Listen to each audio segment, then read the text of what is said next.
우리가 인간으로서 곤경에 처한 남을 도와야 되는 이유는 무엇일까요? 첫 번째로는 우리는 혼자 살아가는 것이 아닌 사회에 속해 있기 때문입니다. 두 번째 심리적인 부분으론 남을 도와주는 것이 오히려 삶의 만족도를 높여준다고 합니다. 세 번째론 도덕적인 것이고 네 번째론 뇌에 좋은 영향을 준다는 것인데 얼마 전 사회적으로 큰 이슈가 됐던 사건이 있었죠. 바로 소화기 사건인데 한 시민이 상가 건물에 불이 난 것을 발견하고 식당에 소화기를 사용하여 불을 껐는데 그 시민에게 돌아온 것은 소화기 비용의 영수증이었습니다. 이처럼 남을 도와주다 손해를 보기도 하며 몇몇 사람들은 곤경에 처한 척을 하며 범죄를 저지르기도 합니다. 과연 우리는 선택의 기로 앞에 서게 된다면 어떤 결정을 해야 될지 생각에 도움이 되는 영화 버스 사살을 살펴보겠습니다. 이 영화는 중국에서 발생된 실제 사건으로 한국에선 세월호 사건이 일어나면서 크게 유명해진 영화입니다.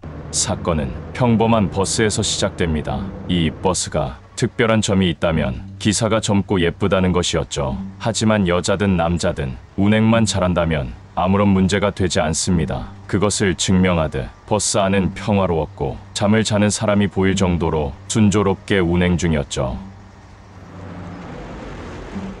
길거리에서 버스를 기다리는 한 남자. 이 남자는 약 2시간 동안 버스를 기다리며 길거리에 방치되어 있었습니다. 그리고 마침내 멀리서 달려오는 버스를 발견하고는 무척 반가운 마음에 손을 흔들어대기 시작합니다. 오랫동안 기다려서인지 지쳐 보이던 남자에게 활력이 생기는 듯한 모습이었고 재빨리 짐을 챙겨서 버스에 탑승할 준비를 합니다. 다행히 버스는 멈춰주었고 오랜 시간 기다린 남자는 무사히 탑승할 수 있었습니다. 남자는 정지를 해준 버스 기사에게 고마움을 느꼈고 버스 기사 역시 비용도 제대로 지불하며 예의 있게 감사 표현을 하는 남자가 싫을 이유는 없었죠. 눈에 보이거나 표현하지는 않았지만 둘 사이에 무언의 짧은 유대가 생성되는 그런 느낌이었습니다. 버스는 다시 출발했고 남자의 눈에 면허증이 눈에 들어옵니다. 기사에게 다른 사람 면허냐고 물어봤고 기사는 살이 빠진 거라며 웃으며 대답해 주었습니다. 그렇게 잠시 대화를 나누곤 자리에 앉아 잠을 청하는 남자. 44번 버스는 아무 문제 없이 평화롭게 달리고 있었습니다. 하지만 그때 멀리서 보이는 또 다른 승객 2명, 그 중 한 명은 어딘가 아픈 듯 웅크리고 있었는데 기사는 아무 의심 없이 두 사람을 위해 버스를 정지시켜 주었고 문을 활짝 열어주었습니다. 하지만 아픈 척을 하며 들어온 남자는 갑자기 돌변하여 품속에서 칼을 꺼내들었고 사람들을 위협하며 승객들의 돈을 약탈하기 시작했습니다. 칼을 든 남자에게 대항할 수 있는 사람은 없었고 이들은 계획대로 한 명씩 돈을 걷기 시작합니다. 모두가 겁을 먹은 채로 돈을 지불했죠. 그리고 운전을 하던 버스 기사도 예외는 아니었습니다. 한 사람도 빠짐없이 가지고 있던 돈과 돈이 될 법한 모든 물건들을 강도에게 내주었습니다. 돈보다는 목숨이 소중했기 때문이죠. 하지만 승객들 중 돈을 주지 못하겠다고 객기를 부리는 사람이 있었고 강도들이 화를 내기 시작하며 분위기가 험악해지자 기사는 임기응변으로 강도들을 진정시키고는 재빨리 돈을 줘버리라며 승객에게 화를 냈습니다. 그 승객은 끝까지 돈을 주지 않고 있다가 결국 강도 중 지시를 하던 남자가 직접 나서서 구타하기 시작했죠. 하지만 이러한 상황에서는 주먹으로 맞고 끝나는 것이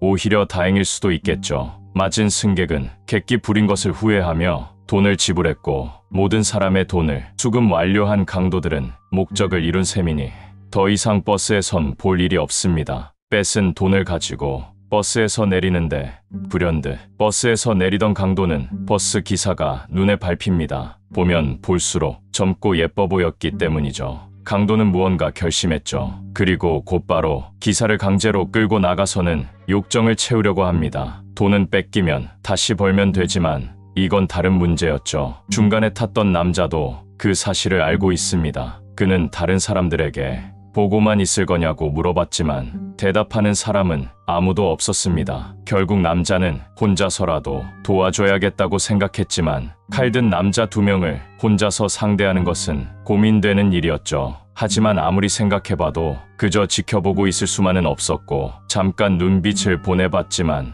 여전히 사람들은 도울 생각이 없었기에 혼자서 강도들에게 용기 있게 다가갔습니다. 결과는 역시나 한 명을 상대하는 것조차 힘겨웠고 결국 그는 다리에 큰 부상을 입었습니다. 이 모든 상황이 벌어지는 와중에도 승객들 중 그들을 도와주려는 사람은 아무도 없었습니다. 강도들이 욕정을 채우는 것을 안전한 버스 안에서 사람들은 그저 지켜봤습니다. 시간은 지나고 버스 기사에게 씻을 수 없는 상처가 남았고 강도들이 도망치기 시작했을 때 도와주려던 남자는 다리의 상처가 더욱 아파오기 시작했습니다. 하지만 남자보다 더 큰 상처를 입은 기사는 힘겹게 일어나서 버스로 향했습니다. 그녀는 몸과 마음에 큰 상처를 입었고 버스로 이동하는 것조차 힘들어 보입니다. 아무리 칼을 들고 있었다고 하지만 남자를 제외하고 그 많은 승객들 중 한 명도 나서서 도와주지 않았을까? 그녀는 강도들만큼이나 승객들이 원망스럽습니다. 그녀가 노려보았지만 승객들은 모른 척 할 뿐이었죠. 그녀도 모르게 눈물이 흐르고 있었습니다. 그녀의 눈빛엔 많은 감정들이 담겨 있었습니다. 그녀는 이해하기 어려웠죠.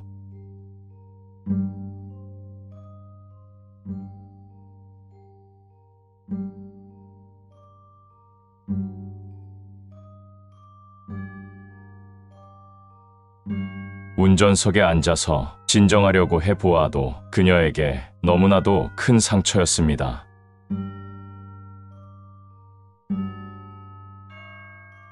그때 유일하게 도와주려고 했던 남자도 상처 입은 다리를 붙잡고 겨우 버스에 도착했습니다. 남자는 미안하다며 버스에 타려고 했습니다.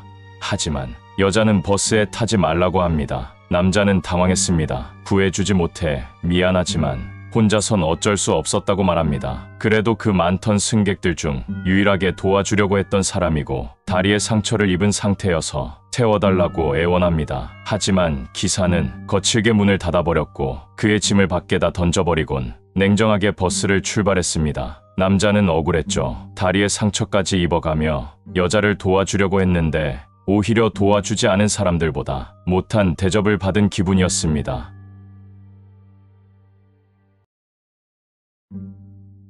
결국 다친 다리를 이끌고 힘겹게 걸어가다가 지나가는 차를 발견하고 히치하이킹을 시도합니다. 그 차는 그대로 가버리는 듯 했으나 다행히도 멈춰주었고 남자는 절뚝거리며 다가가서 사정을 잘 설명했고 불행 중 다행으로 히치하이킹에 성공했습니다. 그렇게 차를 타고 원래 가려던 목적지에 가고 있었습니다. 남자도 머리가 복잡했습니다. 그런데 갑자기 도로에 경찰차 한 대가 나타났습니다. 혹시 아까 그 일과 연관이 되어 있는 것일까? 경찰차를 따라가 보니 차는 다리 밑에서 멈췄습니다. 멀리선 연기가 피어났고 무언가 사고가 난 듯 했죠. 무슨 일인지 궁금해서 살펴보니 어딘가 익숙한 버스가 눈에 보였습니다. 사고가 난 것은 아까 남자가 타고 있던 44번 버스였습니다. 그렇습니다. 버스 기사는 몹쓸 짓을 당하고 버스를 타는 순간부터 다 같이 죽을 생각을 했던 것이죠. 그래서 유일하게 자신을 도와주려 했던 남자를 타지 못하게 했던 것이었습니다.